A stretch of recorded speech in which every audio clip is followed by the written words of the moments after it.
السلام عليكم ورحمة الله وبركاته. اهلا بحضراتكم في مطبخ اكلة هنية على كيفك. النهاردة ان شاء الله هقدم لكم بسبوسة المحلات بالظبط، ان شاء الله هتعجبكم جدا، بتطلع طرية ومتشربة السيرب بتاعها، طريقة مضمونة ومقاديرها بسيطة جدا. اول حاجة معايا كوبايتين من دقيق السميد، حضراتكم بتقولوا للعطار دقيق السميد اللي هو بتاع البسبوسة الناعم، نص كوباية من السكر، نص كوباية من اللبن، ذرة ملح، 3 معالق من العسل الابيض، 3 معالق من السمنه، 4 معالق جوز هند، والبيكنج باودر هناخد منه معلقه صغيره. طريقه سهله وبسيطه، بس في تكات صغيره عشان تطلعها معاكم زي بتاعه المحلات واحلى ان شاء الله. بسم الله. اول حاجه بندخل دقيق السميد اهو في الطبق، السكر، جوز الهند، يعني يعتبر المكونات الجافه مع بعض، ذره الملح،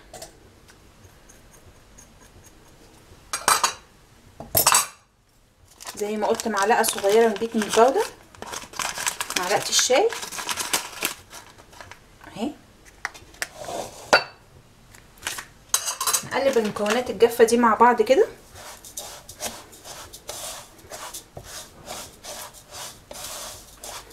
نخلطها كويس.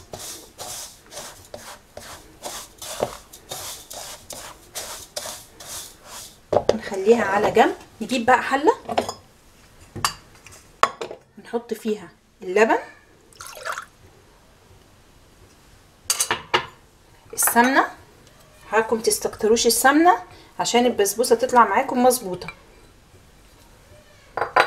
و3 معالق العسل الابيض. دي بقى سر فظيع في البسبوسه، مش هقول لكم هتطلع ازاي ان شاء الله، لازم تجربوا بنفسكم. وارفع الكلام ده على النار دلوقتي حالا، يلا بينا مع بعض. زي ما حضراتكم شايفين رفعت الحله بتاعتي على النار، وببتدي بالاسباتيول ادوب كل السمنه مع العسل مع اللبن. هسيبهم بقى لغايه ما يدخلوا على مرحله الغليان، مش هيغلوا، هيبتدي في الغليان، ونشوف بعد كده خطواتنا عامله ازاي.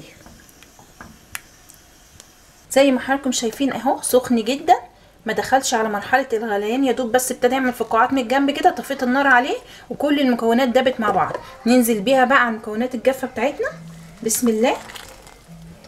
وايديكم بسباتيول كده، ونبتدي ان احنا نقلب بقى كويس جدا، ونغلف كل حبات السميد بالسائل بتاعنا، ما يبقاش فيه حبايه ناشفه، عشان تديكم ان شاء الله نتيجه كويسه كده بالطريقه دي كده.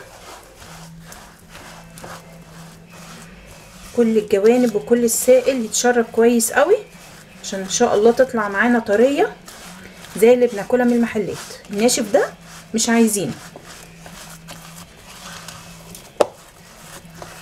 ده الاسباتيول كده بتساعدني قوي في الحاجات اللي زي كده، بدل ما ان احنا نحط ايدينا وممكن نتلسع، لان هو بيبقى سخن زي ما حضراتكم شفتوا. نقلب كمان تقليبه كده محترمه اهو بالشكل ده كده، كل الجوانب كلها.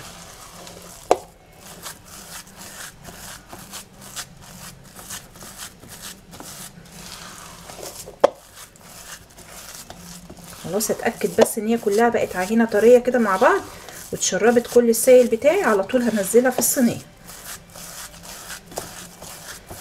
خلاص كده هي كده ما شاء الله اتشربت كله. هجيب صينيه عندي مدهونه بالسمنه، زي ما حضراتكم شايفين دهنها سمنه اهو، وابتدي انزل خليط البسبوسه بتاعي، وابتدي ان انا اوزعها. انزل بس كل الخليط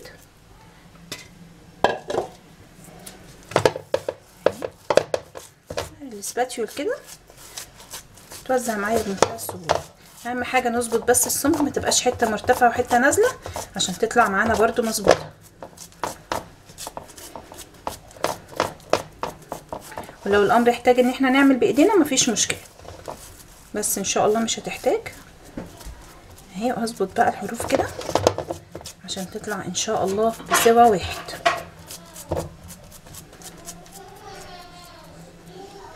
تمام، مش عايزه اي فراغات خالص من الجناب، كل الفراغات اللي هنا دي اظبطها. وممكن بقى ابل ايدي وابتدي اوزع بايدي واغلس عليها عشان تظبط معايا. طبق كده فيه ميه وابل ايدي طلع في الصوابع كده وابتدي اعمل كده. هنا المرحله دي بقى بتظبط لي الصينيه بتاعتي جدا، وفي نفس الوقت ايدي بتبقى نظيفه ما تلزقش فيها البسبوسه، لان عجينه البسبوسه لينه جدا، لو حطيت ايدي فيها كده هتلزق فيها مش هتظبط معايا خالص. خلاص بقى كده هدخلها الفرن دلوقتي، انا مشغلاه من قبل، هتاخد لون من تحت وبعدين اشغل عليها الشوايه تتحمر من فوق ونطلعها ونقدمها مع بعض. بس تعالوا دلوقتي نعمل السيرب، عشان انا عايزه اعمل السيرب سخن. لازم السيرب بتاع البسبوسه بيبقى خفيف سخن والبسبوسه سخن. يلا بينا.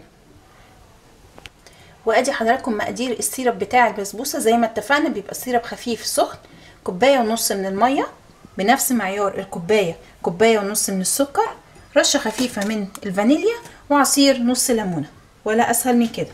بسم الله.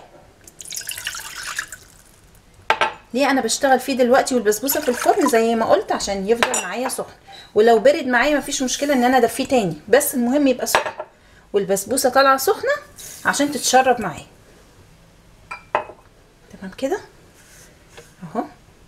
ما اقلبش السكر، انا بنزله بس عشان ما يطلعش على الحواف بتاعه الحله ويسكر بعد كده معايا. عصير النص ليمونه،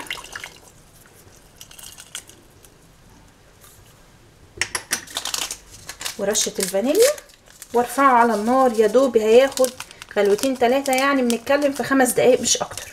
زي ما حضراتكم شايفين ما حطيتش الظرف بتاع الفانيليا كله عشان ميبقاش ريحته نفاذه، يا دوب رشه بسيطه. هرفعه بقى دلوقتي على النار واسيبه يغلي 5 دقايق على ما البسبوسه تستوي ونيجي نقدمها ونسقيها الشربات مع بعض.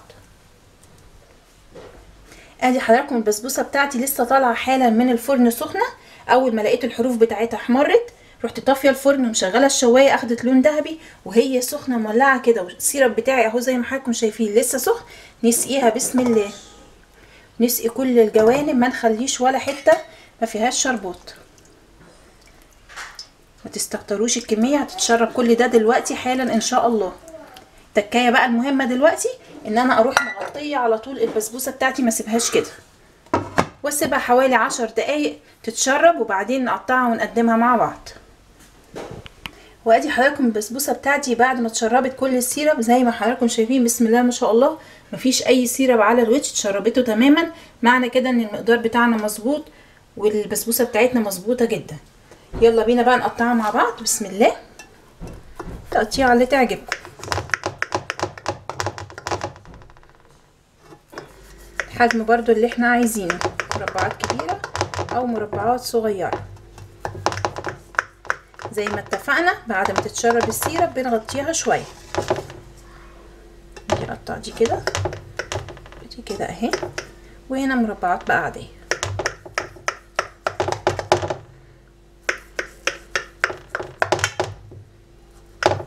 عايزين تقطعوها سمبوكسات برضو في ايدينا، دي بتاعتنا ودي بتاعتنا. شويه بقى من جوز الهند، التزيين ده بقى اختياري جدا.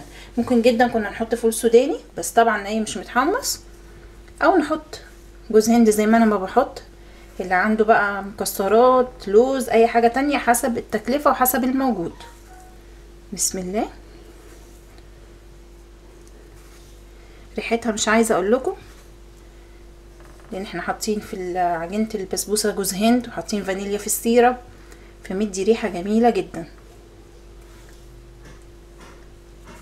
اهو. اخر حاجه الشكل ده بقى زي ما اتفقنا، الشكل ده اختياري جدا. يلا بينا بقى نقطعها مع بعض كده بسم الله. بسم الله الرحمن الرحيم. اهي بصوا حضراتكم الطراوه بتاعتها اهي. عايزه، هي مش مستحمله حتى ان انا اقول لها اقطعها لكم، هي مش مستحمله. عايزه اقطع حضراتكم حته كمان اهي. بصوا الذوبان بتاعها دايبه مرمله جدا زي بتاعه المحلات بالظبط، صدقوني وعن تجربه. ان شاء الله هتعجب حضراتكم جدا لما تجربوها باذن الله. اهم حاجه البسبوسه تطلع معانا بالطراوه دي. دايما كل الشكوى ان البسبوسه بتطلع ناشفه عامله زي الكيكه، ما تشربش السيرب. كل العوامل دي والتكات بتاعتها هتلاقوها ان شاء الله في الفيديو بتاعي النهارده، هتعجب حضراتكم جدا. الحته بس الزياده دي عشان نظبط الخلطه بتاعتنا. وزي ما حضراتكم شايفين القاع بتاع الصينيه اهو مفيهوش ولا نقطه سيرب، متشرباه تماما عشان مشينا خطواتنا من الاول مظبوط. طريقه التسويه غطيناها لما شربت، ده مهم جدا. مهم قوي يا جماعه ان احنا نخدم الحاجه عشان تطلع معانا ان شاء الله باحسن نتيجه زي ما احنا شايفين. يا رب الفيديو بتاعي النهارده يكون عجب حضراتكم وتجربوه. لو عجبكم ما تنسونيش من فضلكم لايك وشير وسبسكرايب للقناه. شكرا ليكم والسلام عليكم.